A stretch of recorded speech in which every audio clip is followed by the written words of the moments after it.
Wine Fringe.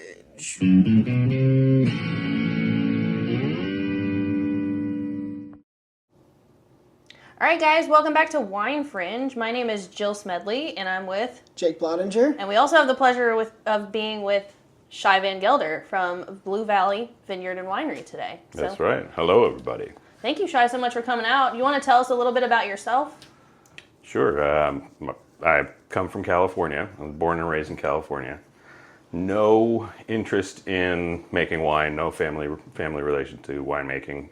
It wasn't really something that I started thinking about until high school. My introduction to wine was really young, at a young age. You know, growing up Jewish, we had Passover, which is the 4 cups of wine, and later on in life, it became the 4 bottles of wine. And it just got me thinking, like, how does one make wine? So we just kept on going, diving further and further into what makes wine happen. And, you know, I kind of gave up on that. Joined the Israeli military in 2005. And then in 2006, I was at war in Lebanon. And the only dream that I had was wine-centric. And that was the catalyst for that. That was the catalyst. That was the tipping point for me to actually start going into winemaking and pursue that as an actual career as opposed to a hobby. Went to Fresno State University for enology and viticulture, left with enology, decided that staying too long there for double majoring was going to be too much for me. While I was there, worked and volunteered in vineyards all around California. I'd like to say that I made more bad wine out of really good grapes in California and learning how to make wine, just like, you know, chefs have to burn a few souffles. But I ended up sourcing fruit from Fresno area, from the San Joaquin Valley, all the way to Stag's Leap District in Napa, where I actually had to pay to harvest with them instead of getting half a ton of fruit for volunteering for the night pick. That's crazy. That's cool. Yeah. But after that, pretty much after college, went down to Santa Barbara, Santa Rita Hills area, worked in Chardonnay Pinot Noir Mecca, and worked at Sanford Winery and Santa Barbara Winery, LaFon Winery, and really honed a little bit more of my skills. Came out to Virginia in 2015, and I've been working in Fauquier County ever since. So why Virginia? Virginia is, at the time, Virginia at the time for me was the final frontier of winemaking. What I had noticed in Santa Barbara area was that there were a lot of overqualified assistant winemakers. What I mean by that is assistant winemakers with like 10 plus years of industry experience, because they were, for lack of a better term, they were afraid to level up, right? So there were a lot of really highly qualified people that could go and become head winemakers elsewhere, but they didn't want to avoid failure or the risk of failure or getting outside of their comfort zones. So there were a lot of really good associate winemakers, or there were a lot of really good production assistants that have been, cellar assistants or, cellar rats for 7 years that weren't leveling up to where they needed to be. But one of my buddies was working out here that I went to school with, and Go ahead, name drop. oh, name dropping. One of my buddies, Jeremy Ligon, was out here, and he and I talked about what was going on, and I was seeing on social media what he was doing. He graduated from Fresno State a year before I did, or a couple of years before I did. And here he is, vineyard manager and head winemaker, and I got all different types of jealous, right? So, envy came out, and I started saying, well, if he can do it, man, I could probably do it too. And I got my education, so I'm going to be a big fish in a small pond. And I've never been more incorrect in my life, because it's a lot of high quality winemakers out here. But I started in 15. That's kind of like the short story. The long story, or the shorter story, is that I followed a girl out here. I knew it was a girl. Yeah. I knew it. My ex-wife, her family's from New Jersey. And in order to be closer to her family and also also simultaneously work in the industry. I didn't want to go and work in New Jersey, in vineyards and wineries out there. I had a sense of community down here with Jeremy and a few other Bulldog alum. So I came out to Virginia. All right. Well, I'm going to pause and side quest really quickly because I think since this is an episode where we're talking about, California versus Virginia. well, that's the point. Why is Shai here? Well, I mean, he said it was the new frontier of wine. It is, but our episode theme is the differences between, or I guess, West Coast versus the East Coast, and the differences in the industry. And I've never worked on the West Coast. I don't think you've ever. I don't think I've ever been to the West Coast. I don't think I have either. So we brought Shai on to this episode so that he could speak to these things, because I can ramble on about how much things are very one-sided in California, but everybody gets tired of hearing me complain about it. So we thought we'd get an actual West Coast winemaker that's now graduated to being an East Coast winemaker on the show.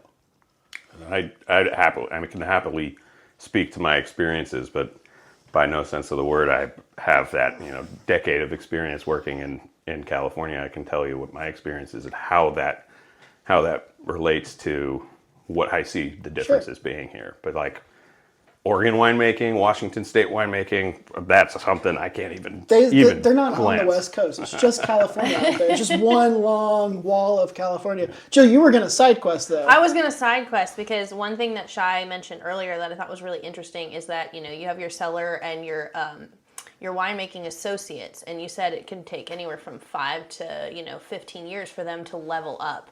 By contrast, and this I guess is a question for both of you guys as winemakers, what is the average level up time frame in Virginia? Oh, I think that's dependent on where you are, and the opportunities that you chase. And there's on the East Coast. For me, it was like I decided I wanted to go to school for winemaking, and then somebody hired me to be their assistant winemaker and vineyard manager. I didn't know what I was doing.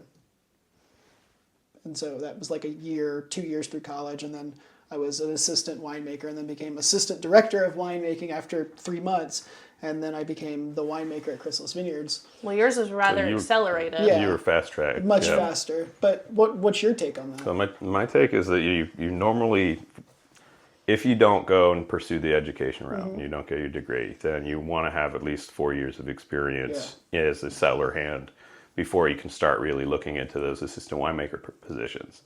But outside of that, if you go to some of these educational or teaching universities that have their own wineries, you work harvests while you're in school. Yeah, that was my right, and that was Fresno State. Right. So you had, by the end of your 4-year degree, you had 4 harvests under your belt working at Fresno State. You could do that if you wanted to, or you could go and work over at other vineyards as well. Yeah, and just claw your way into the cellar. Yep. So you have your degree, and you also have 2 years or 3 years of cellar experience and practical experience before going out into the world. Most of the time, people would graduate from university with a job lined up as a lab enologist or the associate enologist or cellar master, and then it would take a little while longer to get there. Some of my friends, still that I graduated with, they're either assistant winemakers still in California, because that's just sometimes the track that you have to go to for some of these higher or these larger wineries, more well-known wineries like David Bruce or Michael David, some 100,000 case production facilities. They're going to have their winemaker number one who's been there for a long time. And then these assistant winemakers who have been here for 3-4 years, there's nowhere to really go. There's a ceiling. So unless something opens up for them elsewhere, they're happy and not complacent, but content with where they are. Well, cellars are structured differently, and you touched on that with the winemaker one. And I know I interviewed for a winery out in California before I took Chrysalis. I don't know if you've ever heard of it. It's Corbel. Yeah, I've heard of Corbel.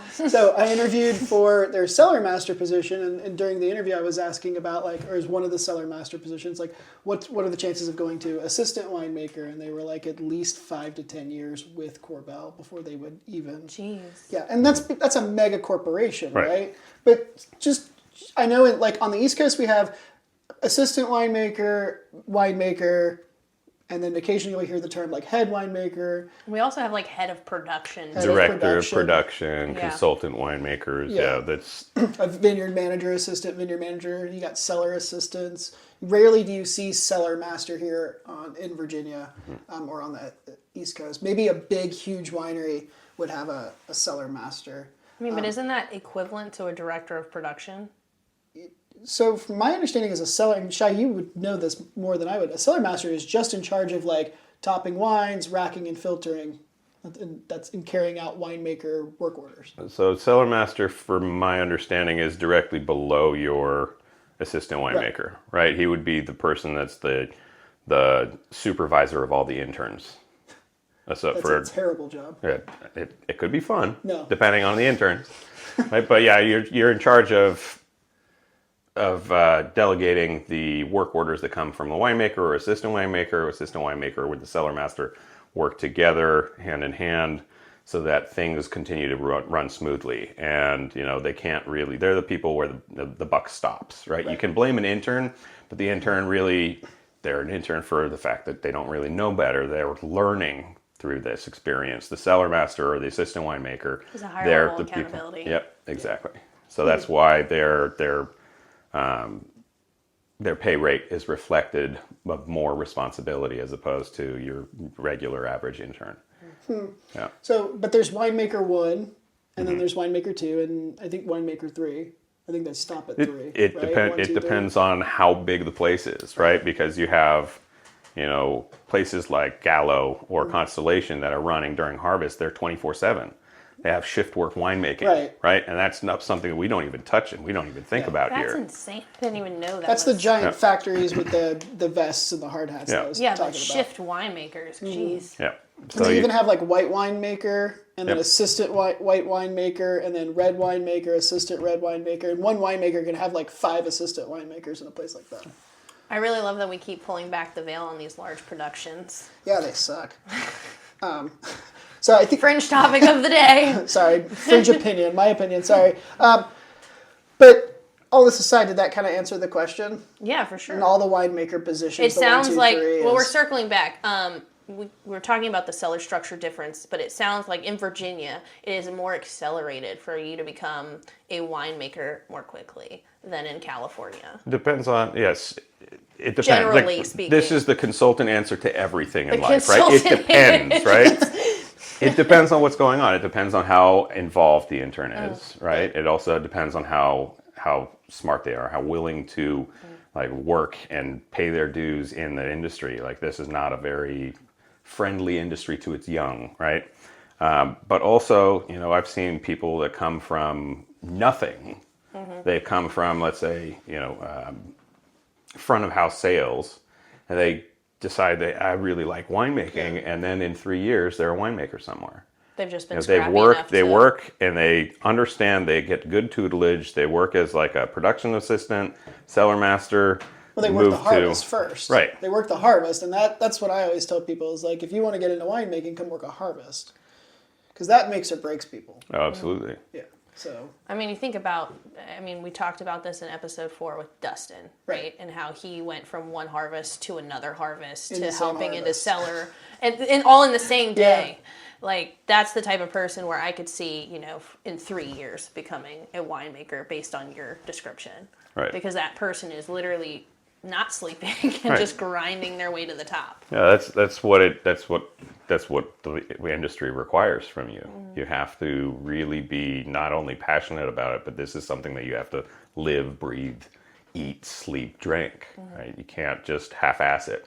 Yeah. We have to whole-ass this, right? Yeah. we're But gonna have it- to do a whole episode about how to get into the wine industry. I mean, think yeah. this conversation alone just kind of sealed We that. talked about doing like a panel though, because we know so many people who are trying to become winemakers and are just in like the pre-education process. People who have become winemakers who are still kind of finding their sea legs, and then your new winery owners who are also winemakers. We need to have like a whole panel.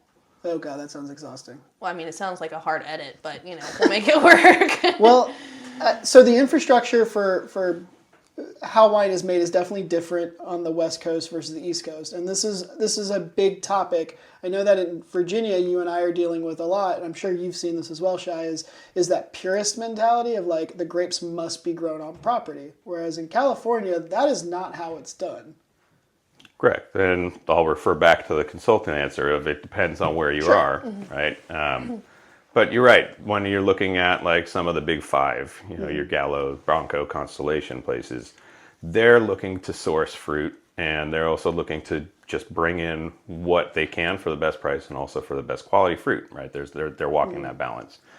But here, there's this wonderful idea and this wonderful notion that like maybe 80% of the wineries that I talk to, or winemakers that I talk to, not necessarily owners, but the winemakers want to be working with Virginia fruit. Sure. They want to be working not only with Virginia fruit, but also estate fruit, because it's really something that we can tie to the land. You can tie back to the stylistic approach of their own winemaking. Do you think that's a control thing, though, part of that? I know winemakers, like for me, I would much rather work with estate fruit because I'm the person that gets to decide how it's grown. So it's a control thing for me, and I'll admit that. It's all about where you source your ingredients from. You want the finest ingredients. Well, you can't necessarily rely on a different part of Virginia to grow fruit the way you want it. You don't want them to use Roundup. You don't want them to use blah, blah, blah synthetic chemicals. Right. So then you just maybe decide you want to grow it yourself. Now, we do work with some outside growers. I mean, you and I have shared a couple of projects together and done fruit and stuff. And the only reason I got the fruit from you was because I knew who grew it. And I was perfectly okay with not having estate fruit, but it was Virginia fruit. Right. And I think that, having somebody who's been much more having somebody who's had more experience in the Virginia wine industry than myself, they may be able to give you different answers. Like hearing the stories that I've heard from Sharon Roeder or from Rick Tagg about how like it used to be. It's a very different game now. So to your point earlier, 10, 15 years ago was exactly what the point you were talking about, which was, they're sourcing fruit just because they're trying to source fruit as opposed to being able to control it. Right. Right. But now it's very different. Now it's either a control thing or it's to keep your farm winery license. Yeah. And so what's the legal requirement? Is it 3 or 5? It was 4. Is it 4? We can't actually Google this just so listeners understand. They're going, hey, why don't you just Google it and know the answer? For acres? For acres of wineries. 3. It's at 3 now. Yeah. I heard talks of going to 5. So I'm unfamiliar with that. I know that currently to get your, Class 2 license, you have to be 3 acres of producing vines. Right, and what we're talking about is that in order to get a license to be a winery in the state of Virginia, you actually have to grow X amount of acres. And Farm winery. To be a farm winery. Right, which is just a tax bracket type thing, but it also allows you to do different styles of fruit, bring in fruit from different places and what you can and can't use, things like that. And then here in Virginia, they have kind of decided, and I call it the purist thing. I think Jill does too. Yeah. And whereas personally, I would rather just be working with Virginia fruit. I don't necessarily have to grow it myself. I just find the growers that you like working with, that you know, and that you appreciate and understand, and they're kind of working with you. That's where I would like to be. But there's a part of this industry that is really it's like trying. Estate or nothing. Yeah, you either grow it yourself or you're not a real Virginia winery. I have a really hard time with that because there's so much overproduction happening in Virginia that we can source from other places in Virginia and still represent Virginia. Mm-hmm. Yeah, but not grow for the sake of growing. Right. But well, that's a matter of your stylistic approach to winemaking, right? If you want to be a terroirist, right, then you can, and that's the beautiful thing about winemaking, especially here in Virginia, is that you have 5 different wineries that are going to be right next to each other. They're all going to be tasting different. They're all going to be doing different things. They have 5 different approaches, right? So sourcing your own fruit, I can see where that's going to be appealing to the old world style winemakers. So if they're going to want to really hunker down and invest 100% of themselves in in that mentality of really showing what the land can provide you with the fruit, then that's their MO, right? I want to make the best wine that I can. Right. Right, and that's a topic where those terroirists and also, people who want to make highest quality wine possible, that's where we'll continue to butt heads for all of eternity. Yeah. Well, let me then ask the fringy question on this, and this is more for Jill and you. Do consumers care? Do they care that the fruit is estate grown, or that it's just good wine, and they don't really care where the fruit comes from? I think part of that comes from educating consumers. So right now, I think your general consumer, and I always say your general consumer, I don't think they do, because we're dealing with a lot of millennials and new Gen Zs and, the younger population, I don't think does. But if they knew the value in having some estate grown fruit, the value in just sourcing locally, then I think there would be more weight in their care towards that. I think it's almost the flip to that. I think that you're right in that location of Gen Z and millennials are who we're pushing wines to, but they also care about the slow food movement too. So it's like they want to see that it's local. There is a certain element of sitting at a tasting room and like looking at the vines that you're drinking the wine from that really is attractive. So I think that is not talking to any of them, personally, and seeing what they actually have to say. Right. My own assumption here is that that's what they would like more than, quality bottle. But the flip side to that too is at what cost? Yeah. Right. What dollar sign is that going to be inhibitive to them? Yeah, and we had this conversation in the natural versus conventional wine. We had Jason's wine and Maomi. Remember, we were like, if you were to taste these wines next to each other, which one do you purchase? And of course, you and I said, Arter is. This is fantastic wine. Yeah, it was the Bayuka Baba. Bayuka the Baba. Norton. Yeah. Yep, the Norton. And you said, and I asked you, what price point? Yeah. Because if someone, like what you're saying, is tasting both wines, a locally sourced and something that you can get from your grocery store, and this one is $50 and this one's $30, right now, money talks, and someone might buy the $30 bottle over the $50 bottle. And you've got these producers, and more to that point, you have these producers out in California that they're sourcing fruit from very specific AVAs in like the Moon Mountain District. That's all you hear about right now. The Sonoma, it's like this mountain that they do Rhone varieties up there. Rhone's really big in Sonoma. It's been big for a while. But they source from this one place, and consumers, from what I've heard from winemakers out there, say is like they will ask if it's Moon Mountain District fruit or whatever. And if it's not, then they're not really interested in that GSM. They'll settle for something completely different. Mm-hmm. So I think this is a challenging question, but what is your take on, like, do the locations and the vineyards actually matter out in California to consumers, or is that just something on the East Coast that we like to believe? I guess the question I'm really trying to dive into. So one of my backgrounds, or one of the odd jobs that I did when I was in college, was I worked at a mom and pop version of Total Wine. Okay. So the wine, or the liquor store, was called Old Doc's Discount Liquors, and he only hired enology students, enology and vit students, because he was a wine store.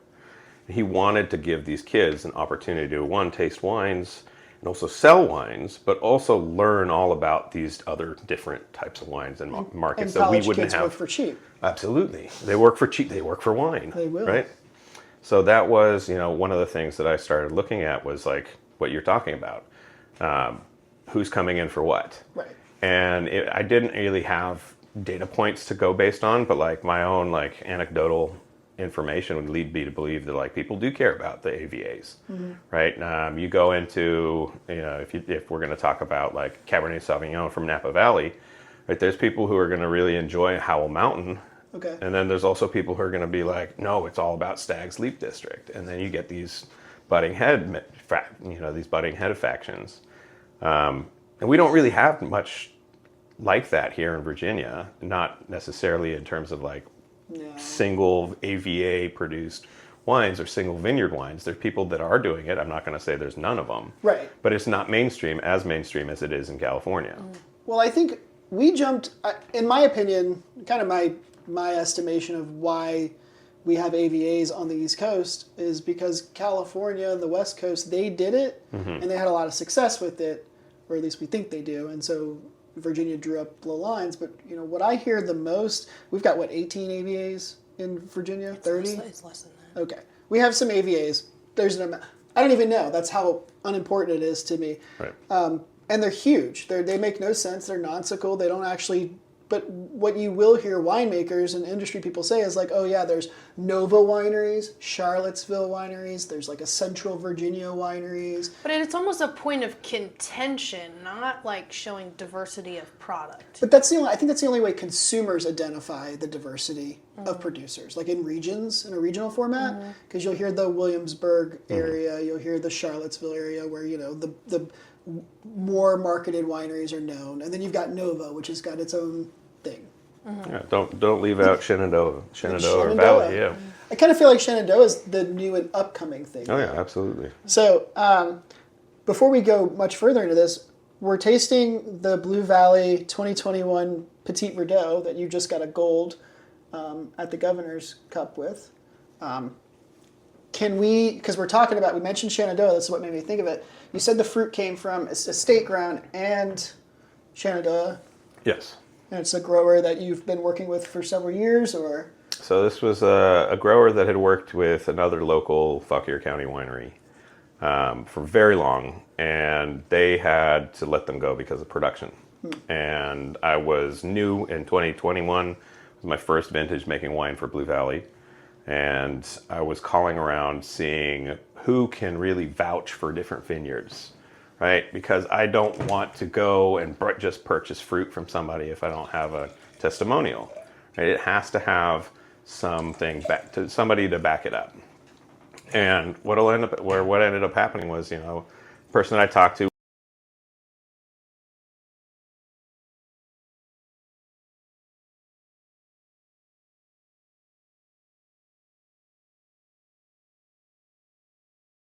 they lauded them with a lot of praise for their growing of their Petit Verdot and their Viognier. And, just fortunately happened that I needed to, make Petit Verdot and Viognier in 2021. So I talked to this family, the Peccano family, Bill and Patty, wonderful people. Still, even though they don't have any ties to the industry anymore, they'll come and they help me with bottling, on Thursday. I still have really good, they ask me how my kids are doing, right? That kind of connection with the vineyard guys. So they were, we went out, saw the vineyards, we started working with them for 2 years, and it was just one of those things. Back in 21, 22, 23, we had to cut our production of Petit Verdot, but they also made the decision to pull out their vineyard. So it was one of those things where they couldn't really manage it much anymore, or they had a more difficult time finding people to come down and help them with vineyard maintenance and also harvest and all the other things that go into making sure your vineyard's maintained so that you can grow fruit well. But the fruit off the property was coming in really nicely. The Viognier was coming in nicely. 21 was good. 22 was better fruit. And they, in the Shenandoah Valley, they had very little rain. When I was getting, monsooned on in the summer rain months, up in Fauquier County, they were dry. They were bone dry. But, the nice thing about the estate fruit for the Petit Verdot, shifting gears from Shenandoah to this, is that the estate fruit somehow just magically ripens. It doesn't matter if it sits through 2 hurricanes, it just gets to 24.5, and it gets to 3.5, and it's just like, how did that happen? Yeah. We have similar experience over at Chrysalis. Our Petit Verdot goes from 20, and it's green, and it's like, we can wait to like a week later, it's 24, 25 bricks, and it's like, oh no, we've got to get this off the vine. Yeah. That brings up another question. We're talking about Shenandoah Valley. There's some cool varieties out there. I'm a huge fan of anything really grown or done in Shenandoah. We've got this wonderful Petit Verdot. What is your take on Petit Verdot? I know that you probably didn't work with it much out in California. It's not big there.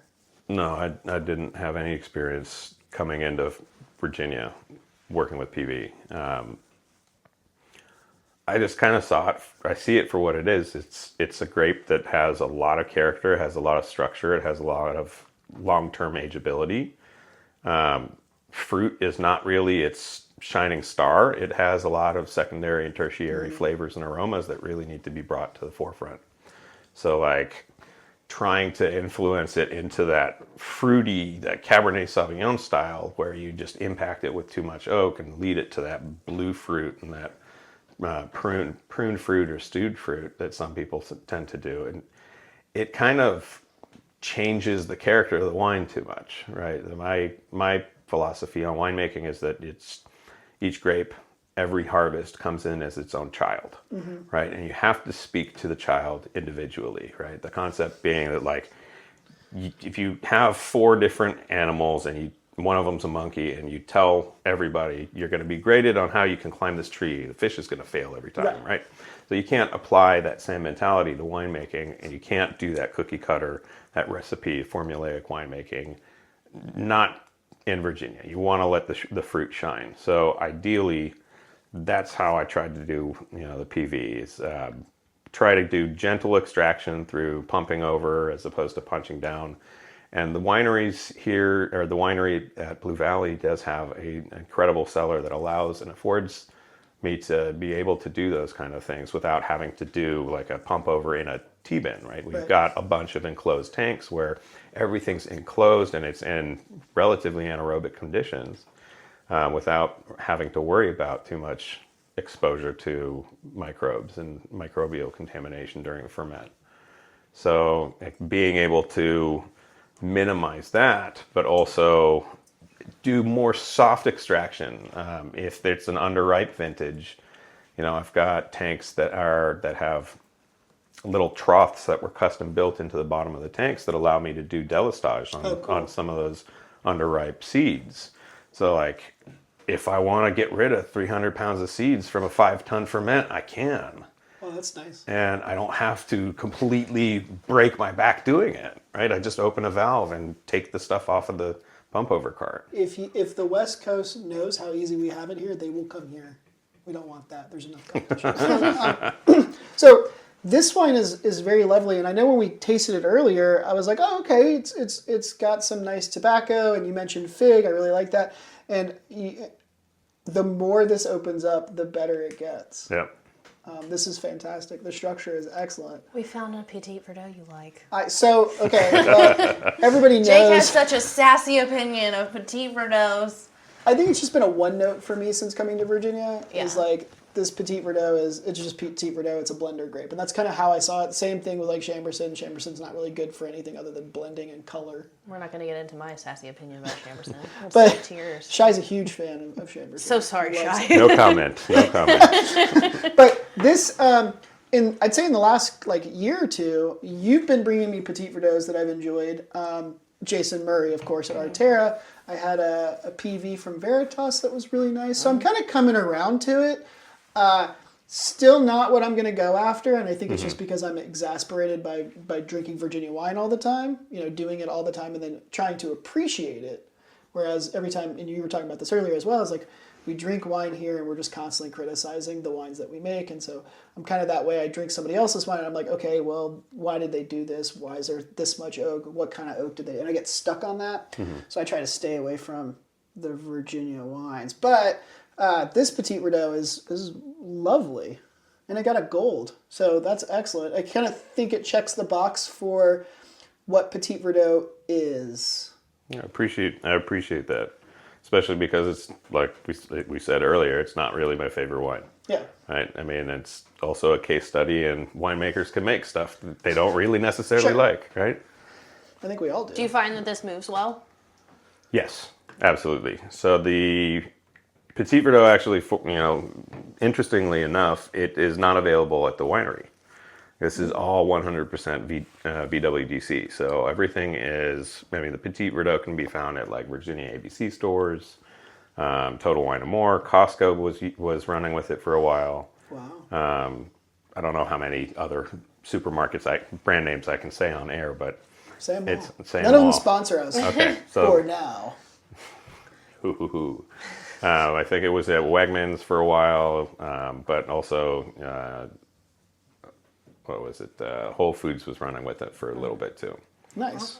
So For our listeners who don't know, VWDC is the means by which Virginia wineries self-distribute. Right. Just to clarify that real quick. Yeah, there's a website and an app, and you download it and log in. And Jake can't figure it out. I've had help. I don't know how it works. it's for wineries that don't sell more than 3,000 cases externally. Right. And so if you can keep it under that number without having to hire a distributor, then kudos to you, I guess. I mean, but it just means that it's more work for either the family that's doing it, or the winery, or the winemaker, or the winery owners that are making those deliveries, or hiring out, a delivery driver and a wine sales rep, as opposed to like giving it off to somebody else or another company that has a track record. Yeah, and it allows wineries to kind of sell the wines for a little cheaper than distributors might sell it to a vendor, a store, or retailer.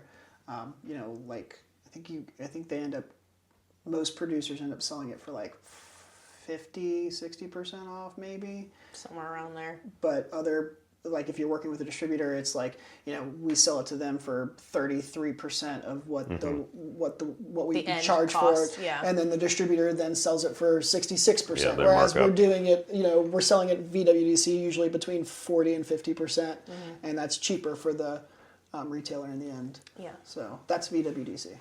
So we talked about production, a Yep. little bit about the structure of that. Now that we're moving on to like end product wines, what wines do you think that California is doing well right now, and what wines do you think Virginia is doing well right now? So, I mean, California has, in my opinion, always done Pinot Noir and Sauvignon Blanc and Cabernet Sauvignon very well. Growing climates are really good.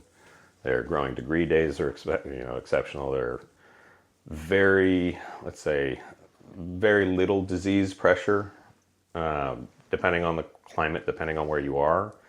I've had friends that, organic growers that only have to spray sulfur, and if that. I've had friends that also grow in Santa Rita Hills area that just cycle between either sulfur or downy mildew, or spraying for downy mildew. And that's pretty much all they really need to cover. I remember my VIT 101 classes, we were covering East Coast wineries, and also for disease pressure, and then also California growing. And California growing, there was this entire lecture that we had, and I think East Coast was only relegated to one, but it had a whole lot of stuff on that one slide, right? But it was just one of those things where everybody's here because we're going to go and work in California or on the West Coast. Versus the Virginia slide that literally looked like the warning description on a medical medicine vial. It was like, you could have all of these side effects. All right, next topic. Absolutely. Was that a shock to you, like when you farming out in California and then coming here, and then now you're on the tractor all the time with do you do every 10 days, every 14 days, or I'm either every 10 or 2 inches of rain. 2 inches of rain? Yeah, That's good. That was awful in 18. Yeah, well, I wasn't here for that, but I hear that was awful. So California. Yeah, so- And then what does Virginia, you think, do well? So I think Virginia's doing, well, not just grapes well, but we'll cover the grapes. Yeah. The grapes, I think that we're growing some spectacular Cab Franc. We're growing Petit Verdot very well. Albarino is starting to grow or make its debut, and also it has its limelight right now for being grown in Virginia. It's growing really well. It's also well suited for the climate, and then also Petit Manseng. Petit Manseng is growing incredibly well. You got to give the nod to Dr. Tony Wolf for bringing it out here, making it an investment for Virginia. But that's what drew me to, being 100% honest, that's what drew me to Virginia, was Petit Manseng. I'd never heard of it growing in California. I came out to Virginia to have an interview a week before I got married the first time. And at this winery, they had Petit Manseng. And I said, what the heck is Petit Manseng? So I tasted it, and I was a light bulb turned on in my head, and I was just blown away by it. And talking to other people about that grape in Virginia and other winemakers, the versatility of the grape, you can do a whole lot of things with it. It's like Chardonnay, but with flavor, right? And it's the truth. Like, It you is. could do a lot with Petit Manseng, the same things that you can do with Chard. Maybe not doing a Blanc de Blanc, but like, Oh, you could absolutely do a Blanc de Blanc with Petit Manseng. Way you just better have to than- dealloc it. Yeah, probably. It's fine.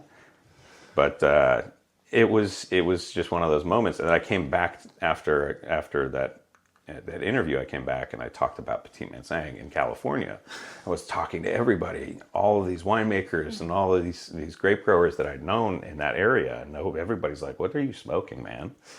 And I was like, It's like "No." what they're smoking. That's a fair question, But California. like in California, it was like, I think the only winery that was growing Petit Manseng was Toddless Creek in Paso Robles. Yeah. And I didn't know that. I didn't know that until like I was talking with Alan Kinney about it. But like, it was one of these really interesting characteristics that, like, I love Petit Manseng. I fell in love with it after that first sip. Yeah.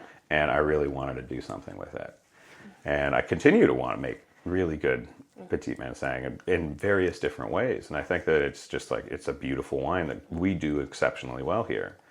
Now, Another do you thing- tend to make it like off dry, or more of a dessert wine? It depends on the fruit. Well, that's Depends on not a the fruit. choice. That's what Right. that's what nobody understands. When you work with Petit Manseng, it's not a choice on whether or not you're doing dry, sweet, off dry. It's not an option. Right. The fruit. The just fruit does what- tells you. The fruit dictates what you're going to do. Right. That goes back to my initial point on my approach to winemaking, is that the fruit here, absolutely, that Petit Manseng is going to tell you, I'm going to be dry, or I'm going to be off dry, or you can't get away with anything more than a dessert wine with me, right?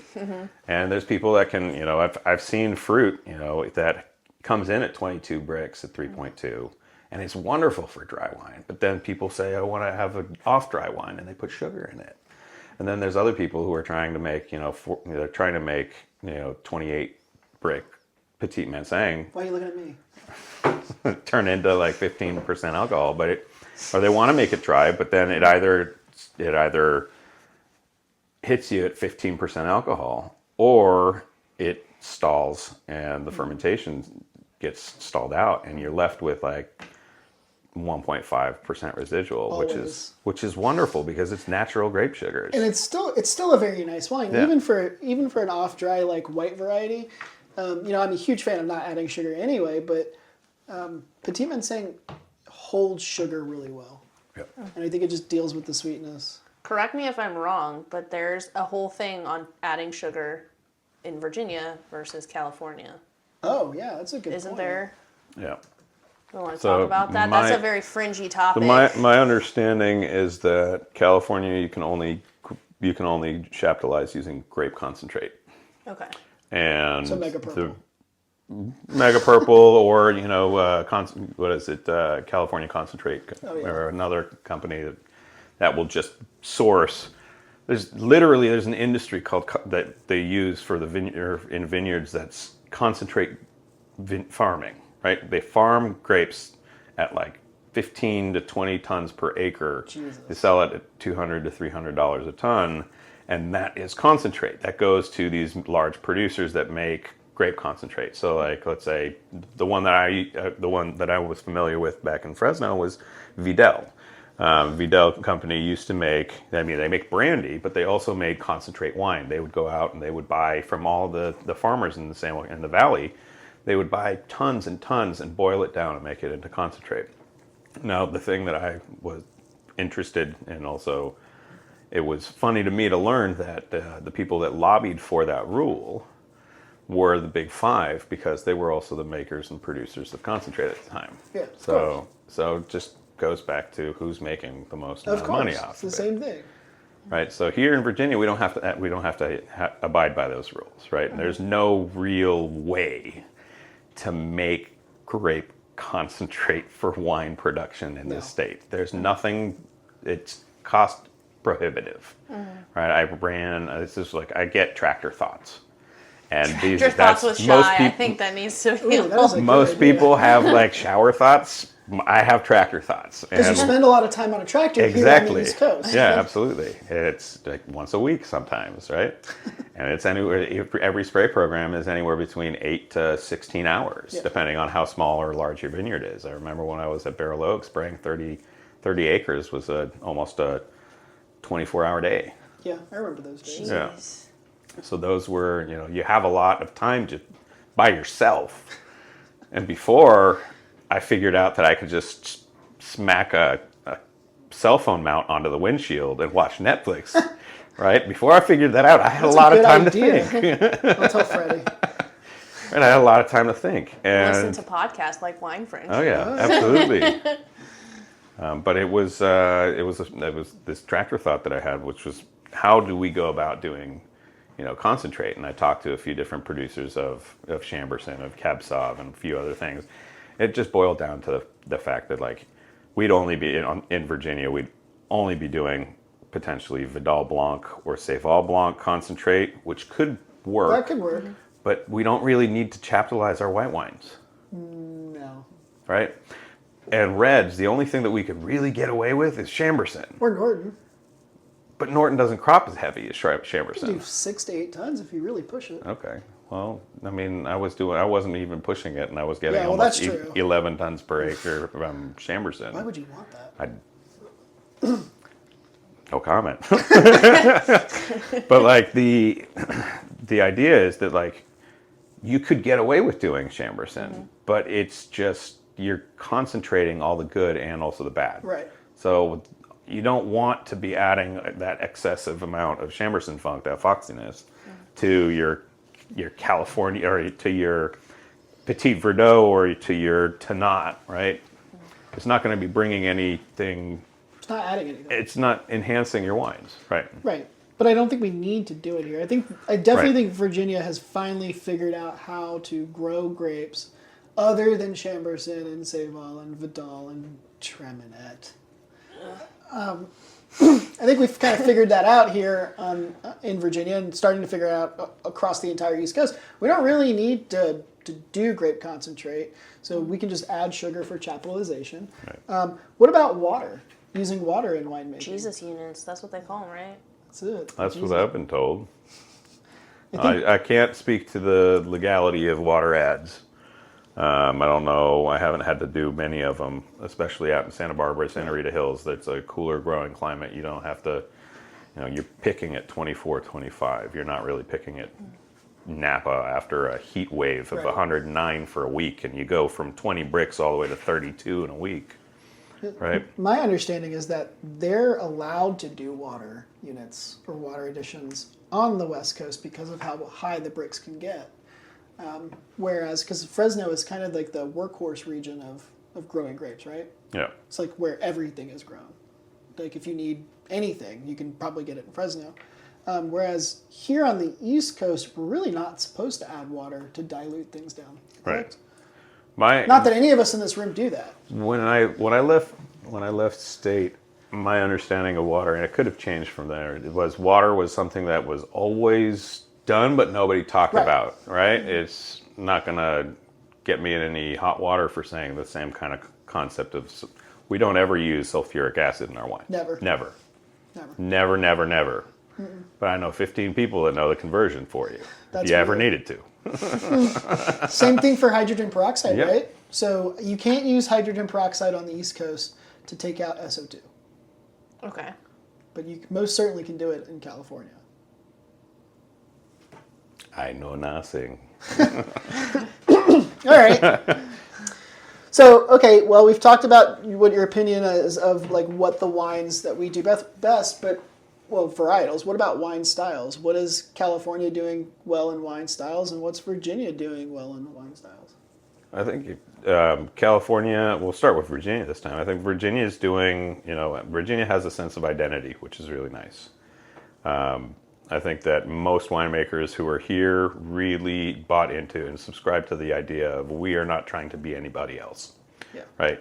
My understanding in California when I was out there is that there's certain regions that have that understanding, like Napa knows it's Napa, right? Sonoma knows it's Sonoma. It's just the more relaxed, easygoing version of Napa, but it's not trying to be Napa, right?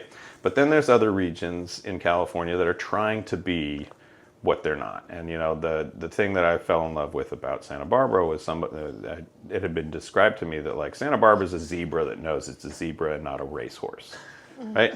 It's not trying to be a racehorse. Right. it just knows that it can survive a whole lot better in the Serengeti than it can on Kentucky Derby, right? So like that made a whole lot of sense to me, and like it really made me open my eyes to the other growing regions, and like hearing what people talked about in the tasting room and how their approach to wine was. It's like, this is the new Napa. Okay, then you're not trying to differentiate yourself. You're trying to be like somebody. Like the concept of like having a company that wants to be the new Nike, right? Well, you're already setting yourself up for failure, because now you're just trying to be in somebody. You're starting out in somebody's shadow.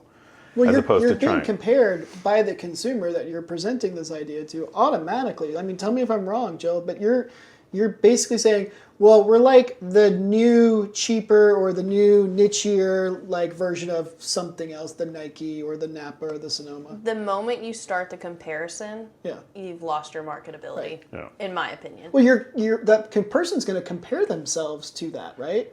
Yeah. You're no longer like where you're from or what you're presenting. You're this idea or shadow. Yeah. So, Yeah. I mean, seems Yeah, so- ridiculous. The new Napa.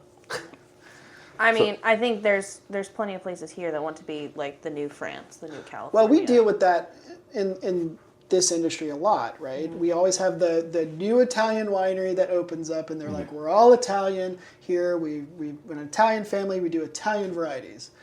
And they last for 5 years because you can't do a lot of Italian varieties here in Virginia. Yeah. It's always comical to me when I start to see these like, oh, we're going to do, all Bordeaux varieties. Well, not all those varieties do well. And also, you're in the middle of the woods, and that's a tree line 50 feet away from your vineyard. Right. It's like, this isn't going to work. So, but what are the styles here in Virginia? Well, you have a lot of everything. Right. Right, you have your old world style winemaking, which is going to be more of that the emphasis on terroir. We're only estate driven. We want to be doing this, but they also adopt that conventional winemaking mentality. So it's hybrid style. Right. You also have the flip side to that is that you have your conventional winemakers that also want to adhere to strict traditional winemaking, and then also there's everything in between. I really think that there's a lot. I mean, the one thing that we don't have so far is like biodynamic Yeah, I don't know winemaking. that But that's like, possible. I think what is it? You've got one or two organic wineries. Loving Cup, I think, is one of Loving them. Cup and Arterra. And Arterra is not organic certified Working yet. on it. They're Right. working the process. yeah. I think they're the only two that I know of. So I know that Brie family used to be organic, but they're no Okay. longer. They still apply a lot of really interesting techniques. I talk to Paul a lot about, I pick his brain about what works and what doesn't for his area in Winchester. Yeah, I think the idea of biodynamic here on the East Coast is just not. I'm not saying it can't be done, because you could, like you're saying, you can do almost anything in Virginia if you pick the right spot, but it's a very niche spot. I think it's don't know. a younger part of the industry that's not Yeah. developed yet. I mean, the organic thing On is, this side. Yeah, I think the organic thing is really cool, and the Yeah. people that are doing it and having success with it they're relying on hybrids to do it. But they're also, like Arterra is doing vinifera in organic fashion. The fruit quality is excellent. The wine is excellent, though it's a little not what consumers are expecting. Right. So, But that also is reflective of inputs too. right. Right? If you're farming organic, you're spraying more. You're doing more to the vines. You're in the vineyard more frequently, so you're no longer at that, that ratio of one worker per 3 acres. Right. Now you're cutting that down to like one worker per 1.5 acres because you have to be in the vineyard constantly. Yeah, it's a lot more canopy management and hands-on, and you are spraying more. But if you pick the right site, Right. then the rain runs downhill instead of settling in the middle of the vineyard. So it's possible. I think we're still young in that regard. I mean, Jill and I have talked about this. The Virginia wine industry is really only actually 40 years old, a little over 40 years old. Yeah, post-prohibition. Yeah, I mean, like to be a real true industry. And I like that Virginia has finally gotten to the point where, like, okay, we've proven ourselves, we're being recognized, and now people are coming into Virginia, they're tasting Virginia wine, they're trying to understand. but you can't really understand what Virginia wine is because, like you're saying, is all the different styles. Right. But it's the same thing anywhere you go in the United States, right? Is it? That's been my experience, is that you have all of these different styles that, like, it depends on the winery, it depends on the winemaker, right? If you go to France, you're not going to have if you go to Bordeaux, you're not going to have a New World style winemaker, right? But if you go to Australia, you can have somebody who's making Old World wines in an Old World style, and then right next door, you can have them making New World wines, big, fruity, juicy, jammy. Well, you're talking about regional typicity at this point, or like the designation of like Bordeaux is Bordeaux, Burgundy is Burgundy. Right. So that leads me to a question that I have an opinion on. I'm sure Jill has a great opinion on this, but does Virginia need regional typicity? Well, it's, I guess the question asked right back to you is there something that you can delineate that's Virginia typicity, right? Because that's my bone to pick with the AVAs, right? Is that we're still too young to understand what is going on with the soils and what everything's doing for that to especially be an impact of terroir. Especially, well, I mean, I belong in Middleburg AVA, right? And when the lines were drawn on that map, they intentionally were kind of drawn to it runs from the cut people out all the way to the Shenandoah Valley. That's like, I don't know how many, almost a couple 100 miles maybe. It's huge. You've got it's forget Walla Walla, which is like astronomically large in comparison. But like for Virginia, there's so many different types of soil structures, so many different elevation sites that are in there, that you're not going to be able to get the same kind of fruit expression or the same type of expression from the soil or from the site in Delaplane versus in almost in West Virginia, right? I mean, do you think that the AVAs need to be more granular, smaller? I think that we should kind of get rid of the AVAs. Exactly. Well, I think that they don't. Right now, it's just it's marketing. It's to I don't say see it what comes from value in this the marketing. area. But I mean, other than putting Middleburg on a bottle or Shenandoah on a bottle. Do consumers care? Do they actually care? Like on the East Coast, I would love to do a focus group that says, here's something that says Virginia versus here's something that says Shenandoah or Middleburg or Williamsburg, and actually see if consumers care. Because I think we're getting to a point in the conversation where it's like, we don't know. Right. We don't have enough data points to really truly say. The thing is, in order to say estate on your label, you have to put the AVA. Right. So if you're outside of an AVA, like some people in the Shenandoah Valley, that's why they created the AVA for the most part, is so that they could say estate. So they could really showcase, this is our fruit from our location. If you don't belong in an AVA, you can't put estate on your wine. Right. Right. And we don't belong in an AVA, do we? No. So when the Middleburg AVA was drawn up,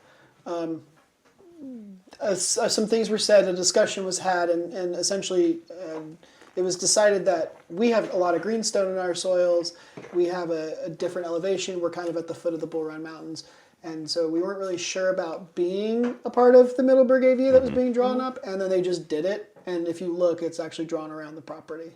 We're not actually in the Middleburg AVA. It's all the way around the property, but it's not, like there's a hole, you can go online and look at it, it's funny. It's hilarious. That one little L-shaped block is. So all of our stuff has to say Virginia, right? Yeah, but I don't think I personally don't think consumers care as long as it says Virginia. Yeah. You can just tell them it says state ground. I mean, do consumers even know what that means? Most of the people that I show around and do cellar tours for don't. No, I think we're getting to a point now in the industry, like California, where they're sourcing from a grower they've created a relationship with and they work with, and they know that this vineyard that they're purchasing fruit from is unique, and this is the kind of cool climate, hot climate, high elevation, low elevation, different soil types. This makes a style of wine that producer wants to have. And I think that's something you're seeing in California, and in Virginia, I think that's what consumers are kind of expecting as well. Yeah. I know you have an opinion. Yeah, no, I side with you on that. I think that it's one of those things where people rely back on it. They fall back to what they know. Right. Right. And if you don't know anything about the area and how everything's going to be, you're going to associate that California AVA aspect with your, with your Virginia. Pretty much what you. Yeah. No, I think it's we should do a study on this or a Focus group, focus or group some on sort this. of survey. Yeah. If you're listening to this, like, go. No, we can't do it now because we've already set the stage and That's have true. our own opinions, so we're guiding their opinion. Get we have online to be. and tell us. Message Wine Fringe. Jill will read it. So does nothing. well, we've got Jill made a very popular comment that I've heard people ask me about. A few people ask me about. You said that we don't really do red varietals well. We do red blends well. So we'll circle back to this, right? So I have an opinion on what Virginia does well. I think we do whites very well. I think Single variety. Single variety whites very well.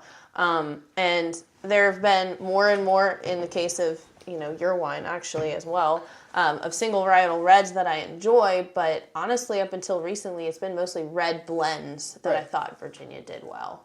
Single varietal, I had a harder time finding something. What's your take? Well, my take is a blend's always going to be better. Ooh, shots fired. That's my take. Is that you look at you look at a checklist of the varietals and what it does and what it doesn't do. Being able to fill in what it doesn't do is what makes a blend better. Right? Is it more fun as a winemaker to make a blend versus a single varietal because you get to have more control you're of the making end product? most of the time. Your single varietals aren't single varietals anyway, right? Yeah, that's Your true. 75% is minimum that you have to have in order to call it a variety. Yeah. Right, so it's already a blend, right? So finding that blend, is going to be. There's very few people that I know that are marketing 100% varietal wines in Virginia, Except for Chris. except for Norton, right? Except for Chrysalis. Yeah. But even our single varietal wines are like you're saying, like our Viognier is 100% Viognier, but it's 4 different pick dates. Yeah. And we're blending them together to dial in that style. It's Right. still it's technically a blend. It's just the same variety. Right. And we've talked about this a number of times. Is like, which winemaker camp do you fall into, single varietal or blend? I'm with you on the blend thing. Right. Makes the most sense. And you even blend your single varietals, so you're just blending all the way around. It's all blending. I Right. don't know why you wouldn't want to try to make the best wine possible. Exactly, and that's the idea. Is you're trying to make the best expression of that bottle, so it has typicity, but also you're trying to make the best wine. So blending days or blending trials are not days; they're like weeks, and they start at 11 o'clock when your taste buds are at the best. And they end 2 o'clock, 3 o'clock before you get palate fatigue. And Yes, Shai is encouraging day drinking. nah, I never said drinking, bro. Kidding, we are not encouraging day drinking at work. So a couple of questions that I want to hit on before we wrap this up, though. What do you think the future of the West Coast and the East Coast is? So Just pick one aspect of both, because I know it's a big topic. It is. I think that the future for Virginia is we're going to see more and more hybrid blends. Okay. There are more and more vineyards that are growing vinifera really well, but our climate is somewhat shifting and changing over the course of the past 5-6 years. I've been here for not very long. It's been drastic. Even since I've been here, the 6 years, the climate has shifted drastically. Yeah, and it's noticeable. It's noticeable to see what's going on. Fortunately, these long dry spells, they're accompanied by not too much humidity. But the problem is the dew point pressure. It's almost as much dew in the morning as 2 inches of rain, Right. like every third day. So not only are we still having to spray because all that dew and that humidity that gets sucked up into the canopy, right? You have to worry about that stuff. Things that we can do to combat that by using hybrids or disease-resistant varieties. I think that's going to be that'll be the way. And I think places like the wine, not the Wine Collective, but down in Charlottesville, the Jordan Brothers. Oh yeah. They're starting to do Commonwealth Crush. Commonwealth Crush, yeah. They're doing a lot of really cool, really interesting wines that are that way, and they getting a lot of traction. Now, personally, I haven't gone down and I haven't tasted too many of the wines. I've had quite a few of the Lightwell survey and Midland Construction. Yep. Excellent wines, really crazy stuff like Petit Manseng and Cab Franc blended together. Right. Kind of cool. Didn't think it would work. Works very well. Separavi and Vidal Blanc stuff. Excellent, right? excellent choices. Yeah. Right, so they do like- a Riesling, skin contact Riesling with something. It's excellent. It's like an oak, and it's great. So like I would love to get down there, but I see that as being something that we're going to rely on, especially because your prior question was blends or single variety. I think that the key, especially if you followed like the last few Governor's Cups, the cases have been dominated by blends. And if we're going to look at the trends based on what the most important competition is going to be, that's what we're going to be. You're going to see more and more people that are going to be pushing for more blends using stuff like that. There's always going to be purists, right? That are going to Which is say, fine. right? They have their place. They have their niche. Right, and if you have the site that can afford you to grow that without having to break your back or break your bank account by spraying and having your spray budget continue to increase in price, Yeah. like then more power to you. Please continue to do that. But like I think that for the rest of, not us, but for the rest of us, we're gonna have to really start looking at what else can we grow and what will pair well, and not treating the hybrid as a hybrid. Or sorry, I got that wrong. I got that backwards. Treating the hybrid as its own variety as opposed to an inferior wine. I think that's where we'll also start seeing better. Well, I think better that's going to quality be wine. great marketing at the end of the day. Is instead of repping something as a hybrid, where consumers have a tough time kind of understanding that, because somebody once said to me that when they hear hybrid, they think of GMO. Yeah. And that's like and I had to explain like what's the difference. You know, like one is very intentional, like you can spray Roundup on GMOs. Hybrids, it's a kind of a cross. It's just Like an your evolution. strawberries that you're eating Yeah. right today, right? They're hybrids. Yeah. Right. And that's just good marketing. I think we've talked about that. Hybrids just need marketing.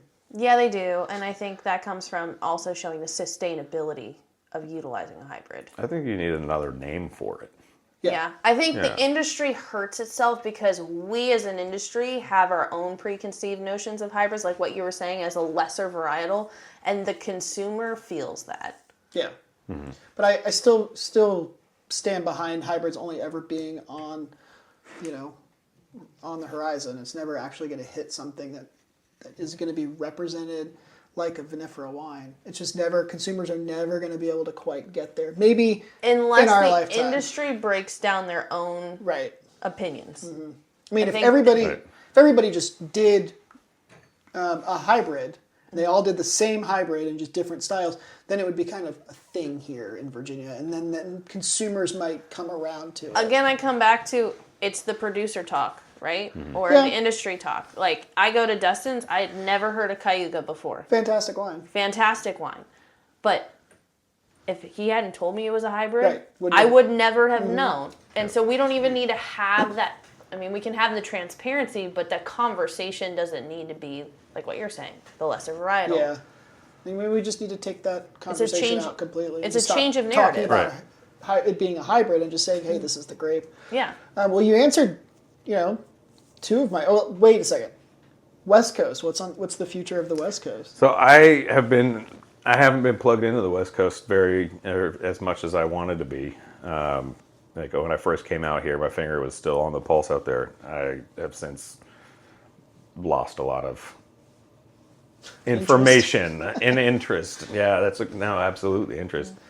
So I don't really know what the future holds for California. I think that it's going to be whatever the big five dictate, and then people who make their own wine on the smaller boutique wineries, they're going to continue to do the status quo, which is make their own high quality wines. Problem is that you can't really do that when you have smoke taint happening every single vineyard or vintage, right? So it's going to be a little bit more. It's going to be more difficult for the wineries. And you're seeing that in, Wine Business Monthly reports at how many acres are getting ripped up, So I don't really think that bodes well for the future of the California industry. I think that if I had a glass ball right now, I'd think that maybe like 20% of the wineries would close down. And then I think that the others, they'll just have to get bigger or they'll end up shutting their doors too. So I guess you're saying that the future of California and the West Coast is probably de-scoping a little, dialing production levels back. Unfortunately. Correct. Which, I mean, that's pretty synonymous with the whole industry. yeah. And it's economies of scale too. So like when I'm cutting back like a barrel order, for example, Right. like I'm cutting 2 or 3 barrels back, which may be like 20% of my production. Other wineries like Saint Michel or Chateau Michel, Saint Jean or something, they may be dialing it back like thousands of barrels. Yeah. Right. True. And that's because there's a lot more distribution. So that vacuum will either be filled right. with another alcoholic beverage, which is what we saw with White Claw, and now Ready to drink and low nose and all that good stuff. Right, it's either going to be filled in with that, or you're going to have another alcohol that's going to come in. I don't really see more wineries popping up to fill in that void. No, I think you're still seeing wineries here in Virginia and on the East Coast open up and try to be something and do something or be a part, create wines.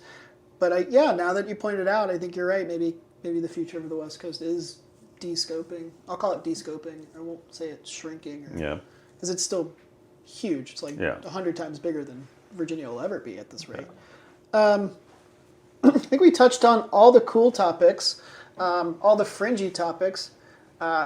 What is your what's your takeaway on the consumer experiences in tasting rooms versus East Coast, West Coast?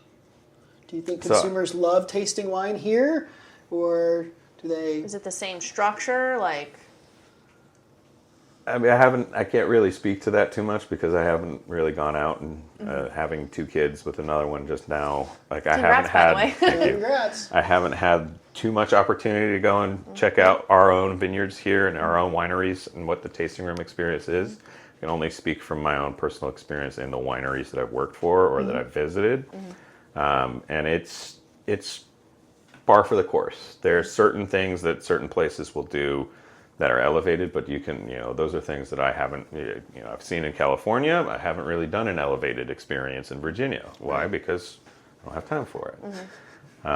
One of the things that I want to see more for the tour, for the consumer experience, is I want to see more wineries, like winery collective areas, right? Okay. So like, we don't have, to my knowledge, there's, aside from incubator programs, like we don't have like a specific area where you can go downtown and get to 5 or 6 different wineries in an area, right? And do that for a day instead of having to drive to go to the winery all the way out in BFE, right? So like if we're talking about something like that, like my direct comparison would be like a place like the Lompoc Wine Ghetto or Santa Barbara's Funk Zone or downtown Sonoma. Where there's like 30 wineries in one location. Jeez. And you can hit them all, and that's your day. And that's your day or that's your weekend too. Like you don't have to, you can do as many as you want or you can do as few as you want. Paso Robles has something that's like that. And California does have that concept. Even if you go out to Sacramento, there's a place called the Sugar Mill that's like an old abandoned, or it's an old sugar mill that has like, you walk in and people start on the right-hand side and they'd walk all the way up for 7 different tasting rooms, turn around, and another 7 tasting rooms on the way out, right? And they're all small boutique producers, but small boutique producers are what we are in Virginia. Right. Right? So what you're saying is they're a lot more collaborative. We're willing to work in the same building. Willing to work in the same building, not necessarily collaborative. Compared to Virginia, where, it's, you can throw a rock and hit a winemaker. That doesn't mean we're friends. Right. But don't throw rocks. To the other side of that equation, though, I do find that it's really interesting. I do find that in Virginia, you have more of a camaraderie amongst winemakers. Really? Than what I saw when I was out in California, right?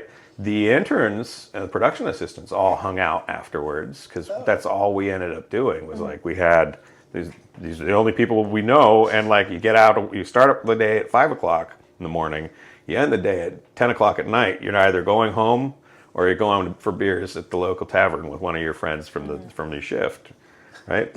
So doing something like that didn't really expose me to how other winemakers or other assistant winemakers hung out with each other. But, talking to some of my friends in California that are assistant winemakers or winemakers, they don't do much collaboration with other people. Like, I mean, just as examples, like I talk about setting up winemaker roundtables or doing cellar immersions, or talking about, WRE experimentation. Right. And they're like, yeah, I got nothing of that. I got nothing there. Well, I will say this, and then we can end the episode. I came up here in 19, and I tried to kind of knock on the other doors around me and get to, hey, can I borrow a cup of sugar? I'm the new winemaker. Can we be friends? Kind of thing. And after, I don't know, a month or two of it, I just gave up because everybody's very busy. There's always a reason. People can be very competitive around here. Yep. And then Shai starts knocking on my door out of the blue, and now I'm occasionally doing roundtables with you, the cellar immersion group, which I gush over all the time. It's a lot of fun. You're very good at creating some of that camaraderie and that collaboration and that less competitiveness. Now there are still very competitive winemakers, and as I've gotten older, I've just kind of realized that's just how people are in probably any field. But you knocked on my door and caught me by surprise, and then the next thing I knew is you and Sharon were in the cellar, and then Seth was there, and so you've been really good about that. You're right, we need a lot more of that, especially among winemakers and industry people. Mm-hmm. So thanks for that. I think that it's just a matter of giving the person a push, right? And it's the concept. It's become an adopted mentality, but something in Judaism is you'd be the change in the world that you want to see, right? So that's essentially what I left. The first position that I worked in Virginia was on an island. I was an island winemaker, and it was just like, it was atrocious. It got to the point where like I wanted out of the industry because that's how much I hated my job. And this was not a passion. This was a way of life that I was doing. It was not just a passion, I should say. And I was hating going to work every day. And then I started working at Barrel Oak with Sharon, and just the 180-degree shift that happened, and just showing me that there is camaraderie amongst winemakers, not necessarily amongst owners, because they're the people that are competing for other people's businesses. Yeah. We are here to talk to each other about how we can make our wines better, what we can do, how we can challenge each other to be better winemakers, be better, better at our craft, and then also at some levels be better people. Wow, well spoken. We have to end on that one. Yeah, we do. I'm Jake Blottinger. And I'm Jill Smedley. Thank you, Shai, for joining us. Thank you for having me. And this is Wine Fringe. See you next time.